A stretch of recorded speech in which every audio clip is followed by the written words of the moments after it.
Everyone, good morning, welcome back to our channel flash কুচি। তোমরা সকলে ভালো আছো, আমিও খুব ভালো আছি। তোমরা আমার টাইটেল আর থাম্বনেল থেকে বুঝতেই পেরেছো আজকের ব্লগটা কি হতে চলেছে। হ্যাঁ, তোমরা ঠিকই ধরেছো, আমরা ছোট্ট একটা প্রচেষ্টা করেছি ভাইয়ের বার্থডে উপলক্ষে। তো চলো সেটাই তোমাদেরকে আমি বলি এখন।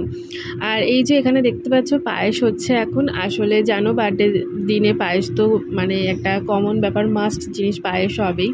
তো পায়েস মাকেই করতে হয়, এখানে মামুনি পায়েস করছে আর কি। মামুনি দুধটা বসিয়ে গেছে, আর এখানে আমি গোবিন্দভোগ চালে একটু ঘি মাখিয়ে নিচ্ছি। মাই করবে পায়েসটা, তো আমি একটু হেল্প করছি। আর 5 রকমের ভাজার মধ্যে এখানে পটল আর কুমড়ো ভাজাটা হয়েছে, এখনও বাকি আছে 3 রকমের ভাজা। আর ভাই যেহেতু কাতলা মাছ ভালোবাসে, আই থিঙ্ক এটা গলদা চিংড়ি নয়, কিন্তু সবাই বলছে এটা গলদা চিংড়ি। আর আমি তো চিংড়ি মাছ সম্বন্ধে আমার কোনো আইডিয়াও নেই, কারণ আমি তো চিংড়ি মাছ খাই না, আমার অ্যালার্জি হয়। তো যাই হোক, এই চিংড়ি মাছের আজকে মালাইকারি হবে, মালাইকারিটা দিদা করবে। তো চিংড়ি মাছটা প্রথমে ভেজে রেখেছে, তারপর দিদা পরে মালাইকারি করবে। আর তার থেকেও বড় কথা, আমরা যে প্রচেষ্টাটা করছি সেটা নিয়েই তোমাদেরকে এখন বলবো।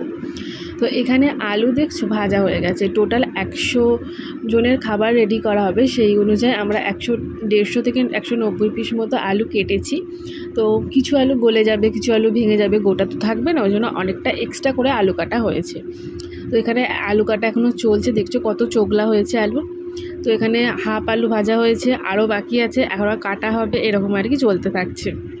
আমি এদিকে যেহেতু মালাইকারি করা হবে তার জন্য নারকেল পেস্ট করে দিচ্ছি, আর এদিকে মশলাও রেডি করছি, টমেটো কুচি, আদা কুচি, যে সমস্ত মানে মশলা লাগে আর কি। তো আজকে মেনুটা কি ছিল, মেনুটা বাড়িতে 5 রকমের ভাজা, ভাত, ভাই যেরকম খাবে সেরকম তো মেনু ছিল। আর আমরা আজকে ঠিক করেছিলাম কিছু বাচ্চা আছে তাদেরকে খাওয়াবো। টোটাল 100 জন বাচ্চা আছে, তো ভাইয়ের বার্থডে উপলক্ষেই তাদেরকে আজকে খাওয়াবো। তো 100টা বাচ্চা হচ্ছে, আমাদের এখানে পাঠশালা বলে একটা সংস্থা আছে, সেখানে কিছু বাচ্চা আছে যারা ধরো আর্থিক দিক থেকে পিছিয়ে পড়েছে, তাদেরকে এখানে ফ্রি টিউশন দেওয়া হয়। তো যাদেরকে ফ্রি টিউশন দেওয়া হয়, আমরা তাদের সকলের জন্যই খাবার রেডি করছি।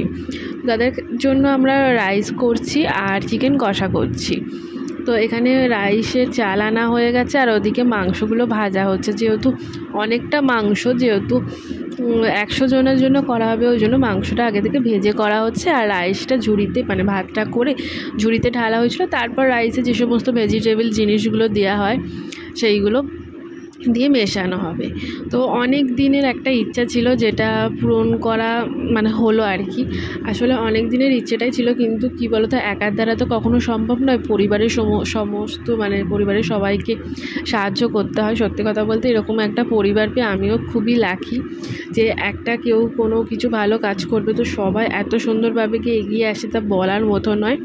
তো খাবার দাবার সব রেডি হয়ে গেছিলো। তারপর বিকেলে আমরা বিকেলবেলা বলতে আমাদের কথা ছিল 6টার মধ্যে পৌঁছানোর কথা, 6টা থেকে 6:30টার মধ্যে খাবার দিয়ে দেওয়ার কথা। আমাদের 5টার মধ্যে রান্না কমপ্লিট হয়ে গেছিলো। পরিবারের প্রত্যেকটা মানুষ, ছোট থেকে বড় অবধি, সকলে সাহায্য করেছিল। তো আমরা সবাই মিলে বসে খাবারগুলো প্যাকিং করে নিয়েছিলাম। সন্ধ্যে 6:30টার মধ্যেই হয়ে গেছিলো। তারপর বাড়ি থেকে বেরিয়ে সেখানে গেছিলাম। তো সেখানে গিয়ে খাবার দিয়েছিলাম, এত ভালো লেগেছিল কি বলবো। মানে এই ছোট্ট একটা প্রচেষ্টা যে মানে কতটা আনন্দ দিয়েছিল আমাদেরকে, তা বলার মতো নয়। আর সত্যি কথা বলতে অনেক দিনের একটা ইচ্ছা ছিল যদি কিছু করতে পারি। তো সত্যি কথা বলতে একার দ্বারা সম্ভব নয়, সকলকে পাশে পেয়েছিলাম বলেই করতে পেরেছি। তো এত ভালো লাগছিল কি বলবো, তোমাদের সাথে সমস্ত খারাপ ভালো সমস্ত কিছুটাই শেয়ার করি, এই জন্য এটাও শেয়ার করলাম। আর এই দেখো এখন প্রায় সন্ধে হয়ে গেছে, আমাদের খাবার পুরো প্যাকিং হয়ে গেছে, বক্সে ভরে নিয়েছি। এইখানে আছে রাইসের প্যাকেটগুলো, এখানে 2-3 বক্স রাইস মতো হয়েছিল, আর এখানে ছিল চিকেনগুলো, মানে ছোটো প্যাকেটগুলো চিকেনগুলো। 100 জনের টোটাল করেছিলাম। আর এখন আমি রেডি হতে যাব। তো আমি রেডি হয়ে গেছি, শুধু আমি একা নয়, বাড়ির সবাই রেডি হয়ে গেছে। তো এখন সেই জায়গাটায় যাচ্ছি, মানে যাদেরকে দেবো সেই পাঠশালা বলে যে জায়গাটা আছে সেইখানে যাচ্ছে আর কি। তো এটা ছিল শনিবার দিন, ভাইয়ের বার্থডেটা ছিল শনিবার দিন। আর শনিবার দিন ওই পাঠশালার সামনে একটা হাট বসে। তো আমরা জানতাম বসে, কিন্তু এত বড় করে বসে, এতটা ভিড় হয় জানতাম না। তারপর সেখানে চলে গেছিলাম, মানে ভিড়ের মধ্যে দিয়ে বক্সগুলো নিয়ে যেতে হয়েছিল একটা। আর এই যে এই হচ্ছে সেই পাঠশালাটা, এখানে চলে এসেছি। দেখতে পাচ্ছ কত ছোট ছোট বাচ্চা, মানে দেখে না এত ভালো লাগছিলো কি বলবো। আর ওই দেখো এখানে ভাই দাঁড়িয়ে আছে, আর উনি হচ্ছে একজন দাদা, আজিজ দা বলে। উনি এই অভিনব পাঠশালারই একজন হচ্ছে। তারপর ওখানে গিয়েছিলাম, কিছু কথা হলো, ছোটো ছোটো বাচ্চাগুলো কিছু পারফরমেন্স করে আমাদেরকে দেখালো, তারপর নিজে হাতে ওদেরকে খাবার দিলাম, তারপর বাড়ি চলে এসেছিলাম। সত্যি কথা বলতে এত ভালো লেগেছিল তা বলার মতো নয়, মানে এত খুশি হয়েছিলাম ওদের সাথে ওখানে। মানে কিছুটা কাটানো মুহূর্ত মানে এত সুন্দর, কি বলবো। ওরা ওখানে আবার বাইরে নতুন করে আবার একটু কেক এনে কেক কাটিং করেছিল, বার্থডে সেলিব্রেশন করেছিল। সত্যি কথা বলতে খুব ভালো লাগছিলো, মানে নিজের জন্মদিনটাকে এত সুন্দরভাবে স্পেশাল করা, মানে সত্যিই কি বলবো, অসাধারণ জিনিস, মানে অন্য রকম একটা পুরো অনুভূতি। আর এত ভালো লাগছিলো, মানে আমি কি বলবো, আমার বলার কোনো ভাষাই নেই, মানে আমি তোমাদেরকে কি বলবো, আমি নিজেই পুরো মানে এত আনন্দ পেয়েছি কি বলবো। তো ওদের সাথে একটু সময় কাটিয়েছিলাম, কীরকম কি কাটলাম না কাটলাম সেটা তোমাদেরকে একটু দেখিয়ে দিই, তোমরা দেখেও নাও। না থাক,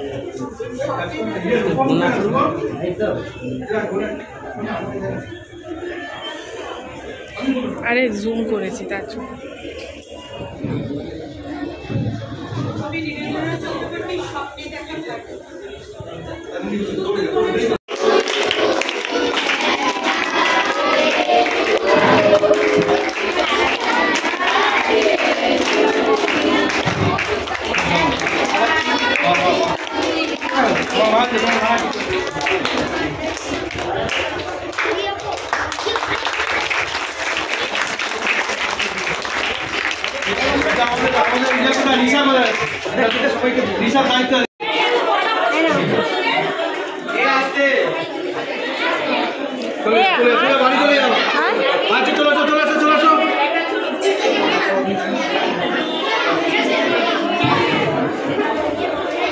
ঠিক আছে, একটু বাড়ি চলে যাও। আমিরুল আচ্ছা আচ্ছা ঠিক আছে, দাঁড়িয়ে যা। সোজা বাড়ি চলে যা, তোদের গার্জেন কেউ যদি এসে থাকে আসতে বলবি ভেতরে, সোজা বাড়ি চলে যাবে। হ্যাঁ, কেক নিয়ে নেবে একদম।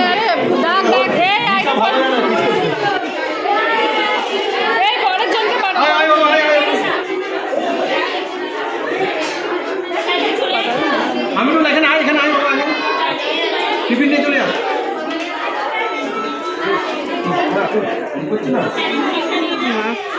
দাদা এই বেরোলো যাচ্ছে। আমিরুল বাড়ি চলে, আমিরুল তাড়াতাড়ি আয় না, দেখতে দিয়ে দিস না, তুই বাড়ি দিন না। কেক নিয়ে ম্যাডামের কাছে, পূজা ম্যাডামের কাছে রুদ্র এখানে বাবা, এই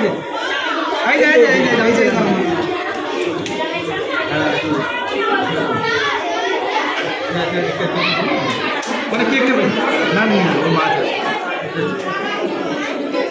তোমাকে তো মাকে ভালো করে নিয়ে কেক নেবে কেক নিয়ে নেবে। এখন বিকেলে ক্লাস করবো, এইদিকে আসুন। দিনের ইচ্ছাটা আজ পূরণ হলো, ছোট্ট একটা প্রচেষ্টা, একার দ্বারা সম্ভব হয়নি, বাড়ির সকলকে পাশে নিয়ে সকলে মিলে প্রচেষ্টাটা সম্পন্ন হয়েছে। তো আজকের ব্লগটা এখানেই শেষ করছি, আবার দেখা হবে নেক্সট ব্লগে। সকলে ভালো থাকবেন, সুস্থ থাকবেন, টাটা বাই।